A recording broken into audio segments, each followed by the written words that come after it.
I sat there for a long time, cursor blinking on the payment page, Liam's name at the top. And all I could think was, if I forgot to pick him up from the airport, would he forgive me this easily? I closed the laptop. That night, I didn't sleep. I laid in bed, eyes open, heart beating in a strange new rhythm, a mix of sadness, clarity, and something else I hadn't felt in a long time. Resolve. He had forgotten to show up. And for the first time in 20 years, I was starting to wonder, what if I stopped showing up too? The days after the surgery bled together in slow, aching hours. I shuffled from chair to bed, from bed to chair, holding a pillow to my abdomen every time I coughed or bent down too far. Healing wasn't just physical. It came with a silence that settled over my home like dust, thick and unspoken. Liam never called again to ask how I was feeling. He didn't text to check in, not even a hey or a how's the pain. I waited the first day, then the second. By day 4, I stopped looking at my phone. I told myself he was busy, classes maybe, or that internship he mentioned. But even that started to feel like a script I'd memorized, one I performed for years just to convince myself everything was okay. Because if I questioned it, if I really sat down with the truth, I'd have to admit something I wasn't ready. To admit, he didn't care. Or worse, he cared only when he needed something. The tuition notice came back into my inbox again. Automated reminder. Bold red font. Payment due in 3 days. $14,270. Room, board, books, fees. It was already set up to auto-withdraw from my savings account. The same way it had been for the last 5 semesters. Liam had never asked how the money got there. He just sent me the screenshots. Handle this? He'd say, like it was a routine errand, like it didn't cost me anything. But it did. I logged into my bank portal that morning and stared at the numbers. My retirement account had dropped below a threshold I told myself I'd never cross. But here we were. Again.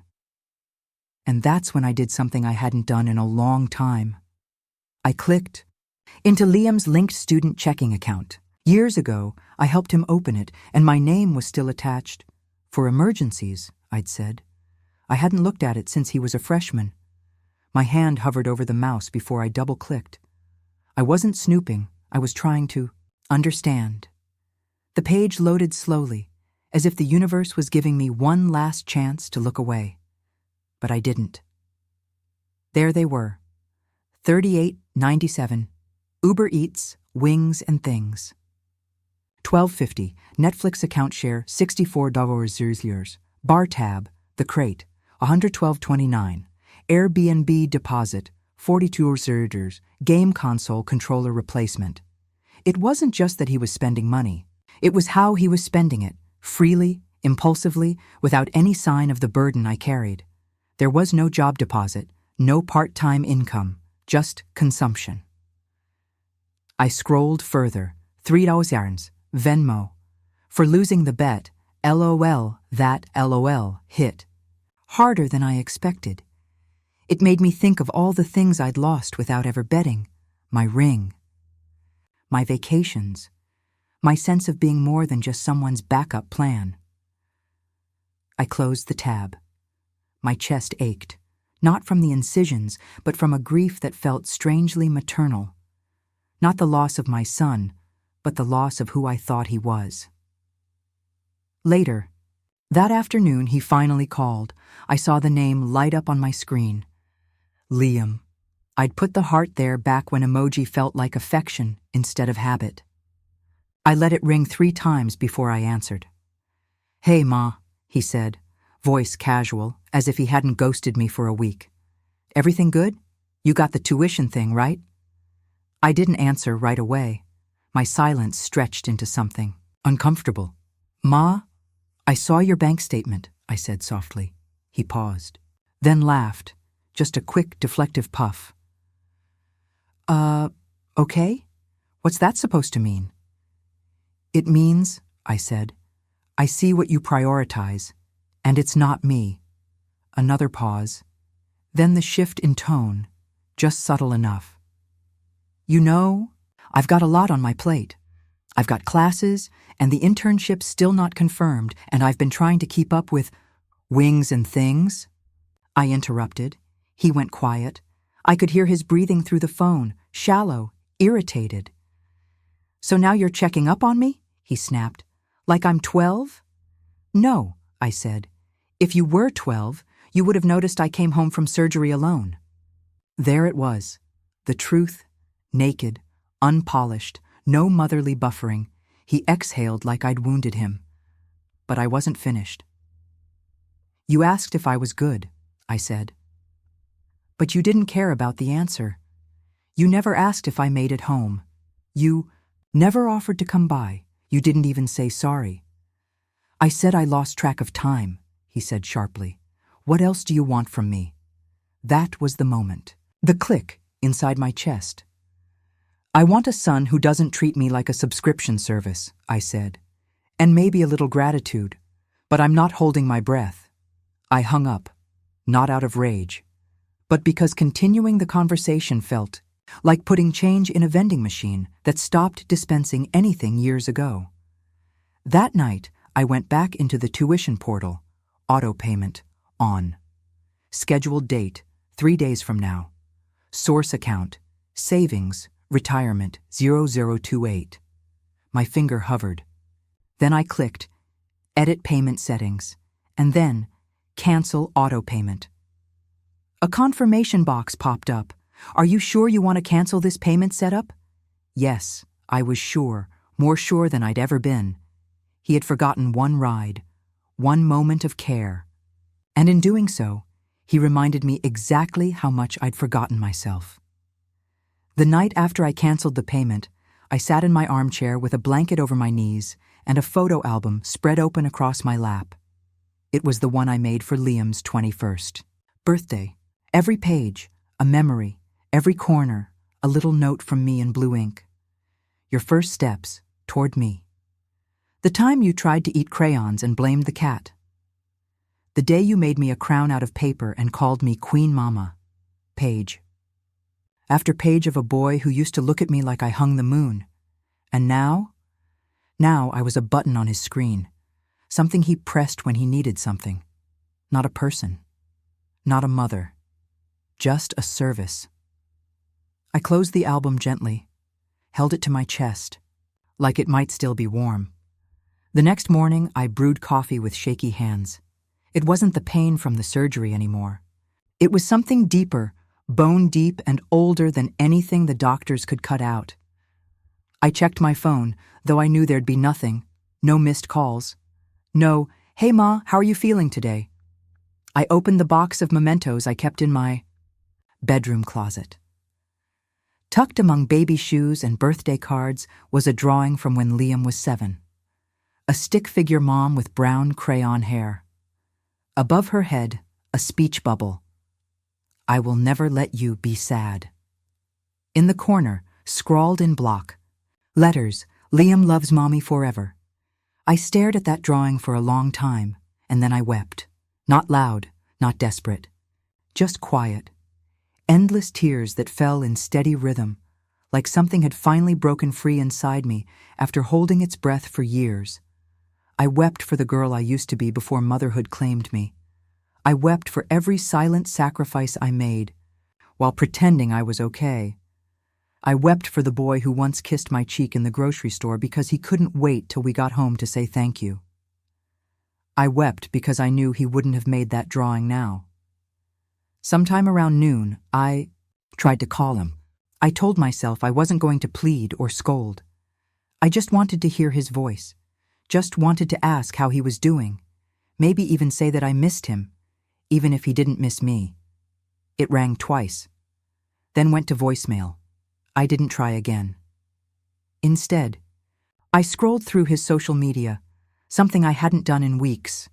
There he was, shirtless, drink in hand, standing on a balcony with 3 friends. A caption read, "Weekend escape, deserved it, no bad vibes." Posted less than 24 hours ago. So while I sat alone with a healing incision and dried up flowers from my neighbor, my son was somewhere warm, smiling into a phone camera, pretending life was good. The world he lived in had no room for guilt, no space for a mother whose usefulness had expired. I stood at the hospital curb with a stitched belly and a discharge folder clutched to my chest, watching car after car sweep up daughters and fathers, husbands and wives. My son had said, "I'll be there, Ma, promise." But promises don't fill empty curbs. After 3 hours, I limped toward the bus stop, wind slicing through my paper gown. That night, he texted, "Sorry, lost track. You good?" I opened his college portal, saw the unpaid tuition tab, and thought, funny. So did I. Before we continue, I'd love to know, where are you watching from today? Comment below. Before everything changed, I was a woman who kept everything together, with lists, leftovers, and late-night prayers. My name is Margaret Lynn Holloway, 62 years old, widow, retired librarian, mother to one son, Liam Elijah Holloway, the only thing I ever did perfectly. I used to think motherhood was something you wore like an apron, tied tight around your middle, always within reach of your hands. You don't take it off. You don't complain when it stains. You just keep wiping things clean. I raised Liam alone after my husband Richard passed away. Heart attack at 39. Left me with a boy who still slept with a stuffed dinosaur and asked too many questions about heaven. For a while, I didn't know how to answer any of them, but I learned. I had to. We lived in a small brick duplex on the edge of town. Nothing fancy. But I made it feel safe. Meals on time, clothes folded with lavender sheets, bedtime stories whispered under nightlights. I still remember his favorite, the one about the boy who built a paper boat and chased it all the way into the sea. That boy was always running, and I was always waiting on the shore. When Liam was 12, he told me he didn't need me to walk him to the bus anymore. "I'm big now, Ma." But then he added, "You can still watch from the window," so I did. Every morning, even in the rain, I was the kind of mother who packed notes in his lunch, ironed his graduation gown, and baked lemon squares for every bake sale, even though I hated baking. I always showed up. Parent-teacher conferences, doctor's appointments, school plays. I was there, even when I was tired. Especially when I was tired, and when the acceptance letter came from Northbridge University, his dream school, I cried so hard I scared the cat. He held the envelope against his chest like it was gold. "You did this, Ma. You made me believe. I could." He had no idea how right he was. I never told him how I cashed out a small savings bond meant for my retirement just to cover the deposit, or how I took on extra freelance proofreading jobs to keep up with each semester's costs. Or how during his sophomore year, when his financial aid hit a snag, I quietly sold my engagement ring, tucked it into a napkin, and brought it to a pawn shop 2 towns over, just to make sure he wouldn't have to drop a class. He never asked where the money came from. He just said, "Thanks, Ma," and kept going. But that was okay. That was what mothers do, right? We bleed quietly and hand over the bandage. Even after he moved out, I kept his room mostly untouched. His baseball trophies lined the shelf, his childhood drawings still taped inside the closet door. A tiny corner of my world remained paused, in time, like a museum for the boy who once loved me without question. We talked often at first. Sunday phone calls, care packages with granola bars and socks. On his 21st birthday, I sent him a homemade photo album with captions handwritten in pen. He texted a thank you with a single heart emoji. It felt colder than I expected. Over time, the calls grew shorter, the silences longer. He'd send photos from college parties, red cups, unfamiliar faces, wide grins under hazy lights. Busy. Ma, all good though. Love you. It always ended with love you, but something about it felt obligatory, like punctuation. Still, I never pressed. I told myself he was growing.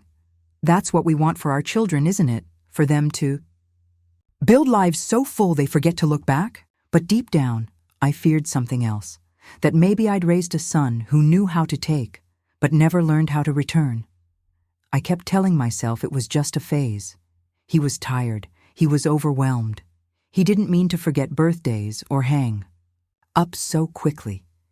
He didn't mean to sound bored when I talked about my book club or my garden, or how I finally learned to use that blasted electric kettle he bought me 2 Christmases ago.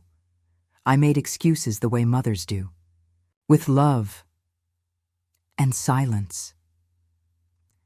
But when I found myself waiting at that hospital curb, in pain, holding my coat closed with one hand and my discharge folder with the other, something inside me finally whispered a truth I didn't want to hear. He had forgotten me, and not just that day. Slowly, over years, in pieces.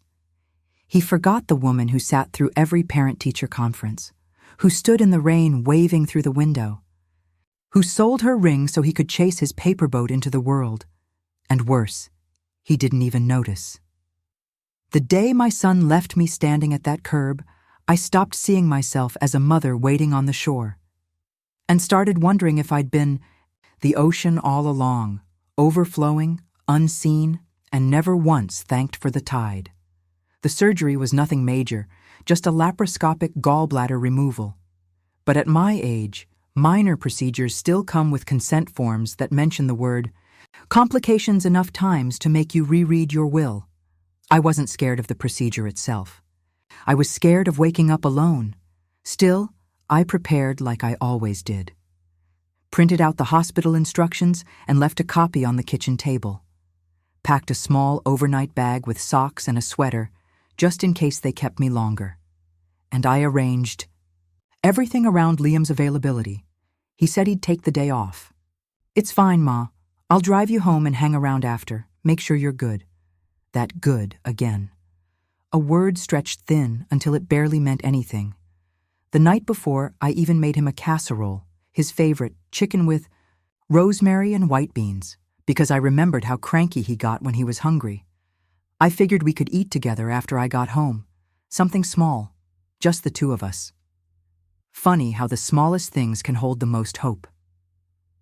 The hospital was cold in that sterile, indifferent way, where kindness is procedural and waiting is eternal.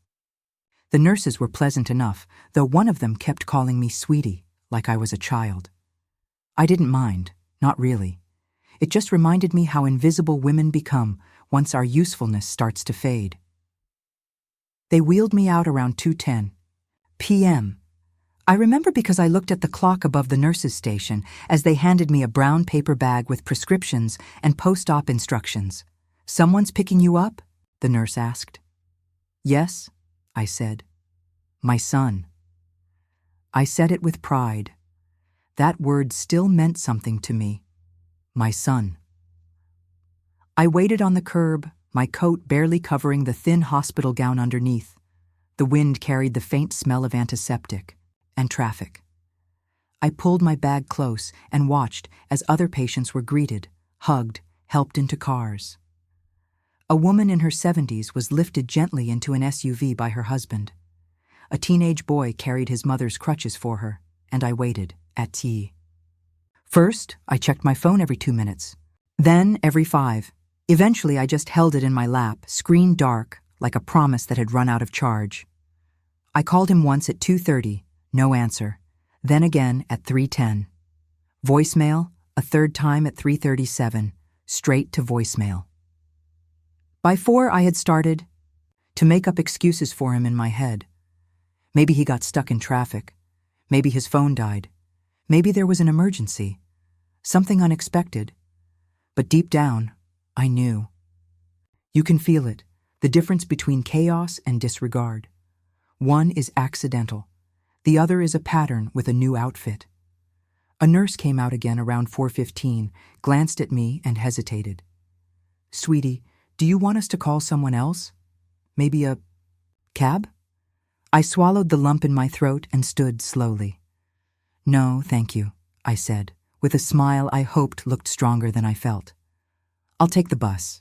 It wasn't bravery, it was habit. I'd been my own ride for most of my life. The bus ride home was only 15 minutes, but it felt like penance. Every bump in the road jarred the fresh stitches in my side. I sat alone, hunched, head pressed to the cold window, watching the city blur by like a film reel I didn't belong in. When I got home, the casserole dish sat untouched in the fridge. I kicked off my shoes and eased myself into the armchair by the window, the one where I used to read to Liam during storms, and then my phone buzzed, a text, from him. "Sorry, lost track. You good?" That was it. No apology, no explanation. Just that casual, hollow "you good," as if I'd asked him to grab milk, not rescue me from a hospital curb with a bleeding abdomen. I stared at the message until the screen dimmed. Then I unlocked my laptop and logged into the Northbridge University portal. His tuition payment was due in 4 days. He'd sent me a reminder about it last week.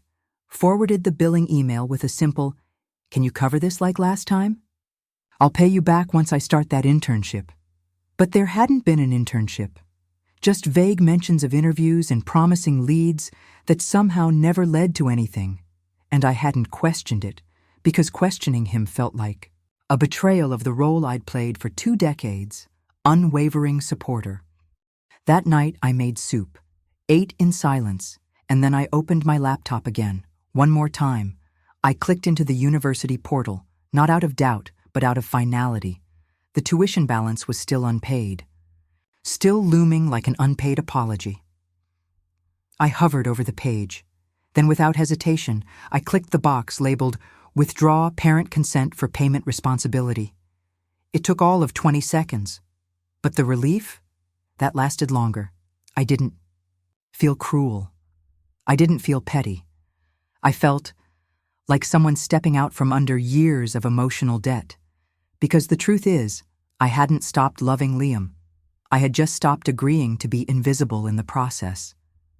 Have you ever felt invisible to someone you gave everything to? Let me know in the comments. Your stories matter too. The next morning, the phone rang. It was Liam. This time, I didn't rush to answer. I let it ring. 1, 2, 3, 4 times. "Hey," I said, finally. "Ma," he sounded breathless. "I just got a hold alert from the bursar. What's going on? Did something happen with the tuition?" His tone wasn't angry. Not yet. Just confused, like a man whose safety net had vanished mid-air. I took a slow sip of tea. "I forgot," I said gently. He paused. "What do you mean?" "I forgot to pay, just like you forgot to pick me up." Silence, a breath, then another. "You're seriously comparing those 2 things?" he asked, incredulous. "No," I replied. "I'm not comparing. I'm just remembering." His voice cracked at the edge of anger. "Do you even know what this means for me? I could lose my schedule. I could get dropped from classes." "I know," I said, "and you'll figure it out. But, Ma, I needed you to handle this. And I needed you to show up." There was no yelling, no slammed phone, just a long stretch of silence where everything settled into its rightful place. He hung up first, and for the first time in years, I didn't call him back.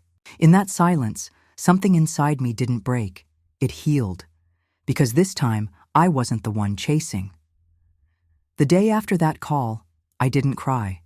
I didn't replay our conversation a dozen times in my head or wonder whether I'd gone too far. I just existed, and it felt new. I made myself oatmeal with cinnamon and honey and sat by the window to eat it while the morning sun cut gentle lines across the floor. The world didn't end. That afternoon, I even laughed. Not at anything in particular, just one of those sudden bursts that comes when your body realizes it survived something unspoken. It wasn't joy exactly. It was relief. I cleaned out Liam's room, not dramatically, not to erase him, just to reclaim space. I folded his old blankets, boxed up old textbooks, and dusted the bookshelf. In the corner, under a pile of tangled cords, I found a picture of us from his high school graduation. His cap sat crooked on his head. I was laughing, holding the tassel between my fingers like it meant something bigger than a ceremony. I put the photo on my nightstand, not because I needed to remember the past, but because I was finally learning to let it live where it belonged, in the past. The next day, my neighbor's daughter Ava knocked on the door. "I made lentil soup," she said, "and I figured you could use the company." She was 27, wore chipped nail polish and oversized sweaters, and didn't say much at first. But she sat with me, asked real questions, and didn't check her phone every 5 minutes. We talked about books, about grief, about how strange it feels to love people who change into versions you don't recognize. "Maybe it's not that they become strangers," she said, ladling out soup. "Maybe they just grow in a direction that doesn't include you anymore, that stayed with me." Later that evening, I pulled out my old journals. I used to write essays and short stories before Liam was born. I hadn't written in years, not for myself anyway. Only grocery lists and birthday cards and tuition checks, that. Night I wrote a full page, about aging, about being forgotten, about the quiet beauty of stillness. I wasn't writing to make sense of what happened. I was writing because I finally had room to think my own thoughts again. The next morning, I took a walk around the neighborhood. My steps were slow, deliberate. I noticed the tulips outside Mrs. Kim's yard were already starting to bloom. The man at the bakery waved from inside. The air was brisk, but not bitter. I felt awake for the first time in weeks. When I got home, I had a voicemail from Liam. "Ma, I know you're upset. I don't get why this is such a big deal. You've always taken care of stuff. I didn't think..." A pause, then, "Just call me back, please?" I didn't return the call, not out of spite, but because I realized something. Love doesn't mean endless access. He needed to sit in the space I left behind, to feel what absence feels like when it isn't temporary or transactional. I poured myself some tea, sat back down at my desk, and opened my laptop. I logged into the university portal one last time. The payment status still showed unpaid.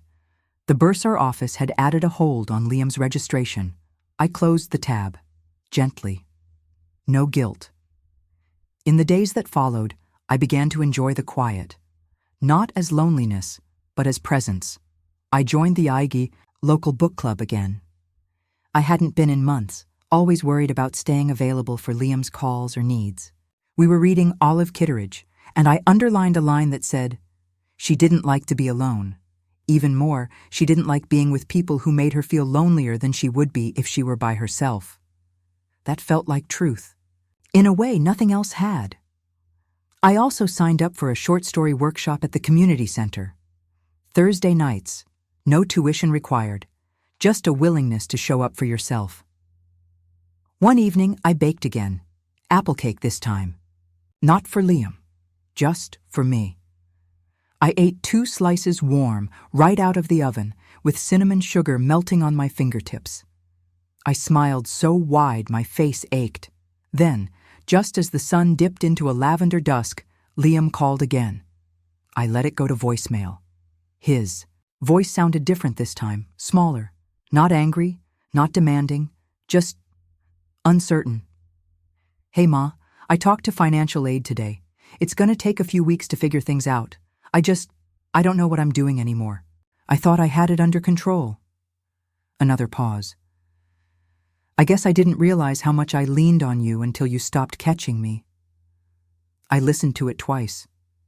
Not because I needed to hear it, but because it marked something I hadn't heard from him in a long time. Recognition. I didn't call him back. Not yet. I made another cup of tea instead, because in that moment I felt something I hadn't in over 2 decades.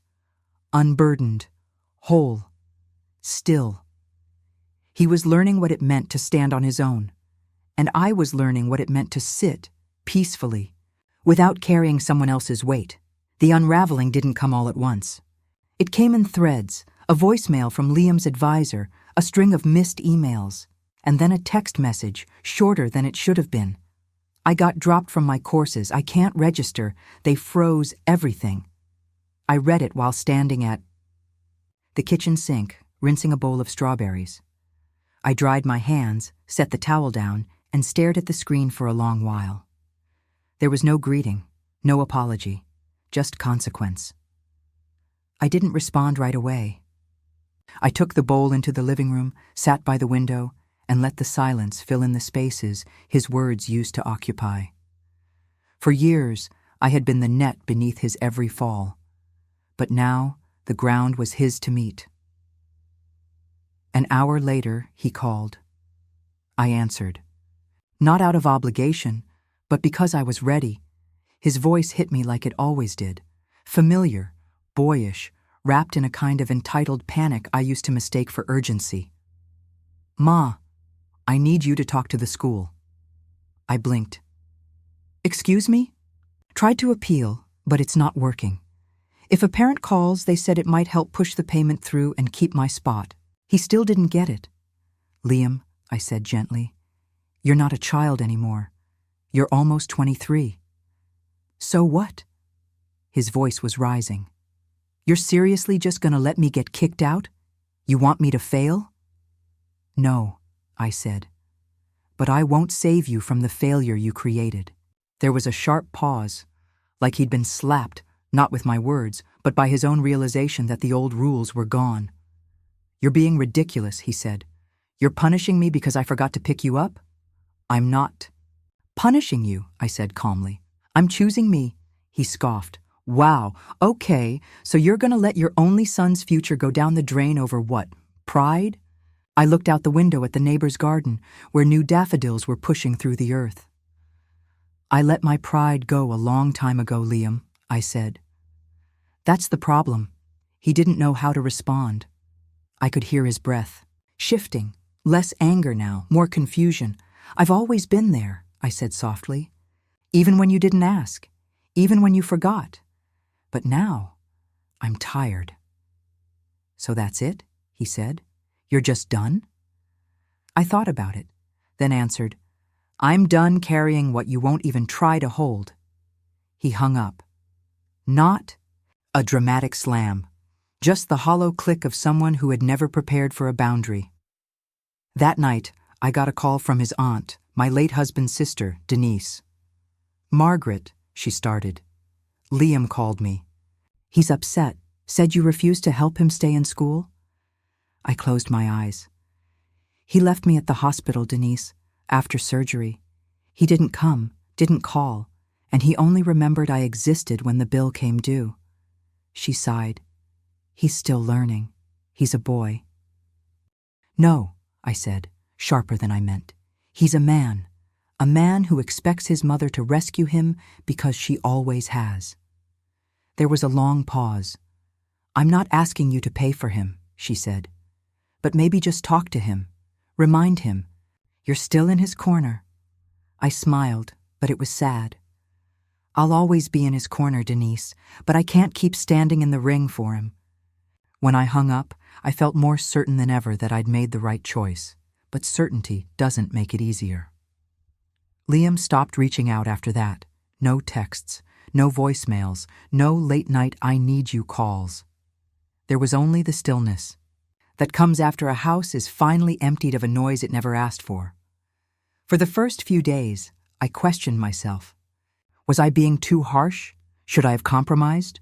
Could I have done one last thing to help him find his footing? But the answer kept returning, quiet and firm. I already had. For years, I was his soft landing, his backup plan, his anonymous benefactor, and in return, I had been forgotten in a hospital parking lot. No apology had come, just demands. A week later, I received an email from Northbridge University.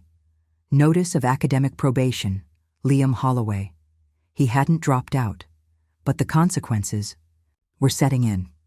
That evening I lit a candle, sat at my desk, and wrote him a letter, not one I intended to send, but one I needed to write. Dear Liam, I love you. That hasn't changed. It probably never will. But love without boundaries becomes burden, and I'm tired of carrying both. You don't have to become me. You don't have to understand every sacrifice I made. But you do need to learn that love is not owed, it's earned, not with perfection, but with presence. I'll be here when you're ready to meet me with both.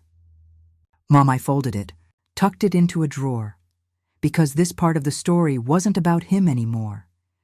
It was about me, reclaiming silence, holding boundaries, letting the world unravel without rushing to stitch it back together. He thought I would cave like I always had, but this time, the silence wasn't punishment. It was power. He showed up on a Thursday afternoon. I hadn't heard the doorbell ring in weeks. I was in the kitchen, watering the basil plant on the windowsill, when I saw him through the curtains, standing on the porch with his hands stuffed. In his jacket pockets, like a boy preparing for a scolding he wasn't sure he deserved. I opened the door, slowly, not cautiously, just deliberately. He looked thinner, tired, but not broken. Still carrying that edge of defiance that had followed him into adulthood like a shadow. "Hey," he said. I nodded. "Come in." He stepped inside. The air between us felt heavier than it used to, like it had learned something neither of us wanted to say out loud. He didn't sit. He stood in the middle of the room, eyes scanning the house like it had changed in his absence. It hadn't. Not in the ways that mattered. "I just wanted to talk," he said. I leaned against the counter. "All right," he exhaled sharply. "Look, I get that you're angry. I messed up, okay? I should have picked you up from the hospital. I shouldn't have ignored your calls. I know that now." His voice cracked a little at the edges, like he was trying to soften his tone without losing his grip on pride. I didn't say anything yet.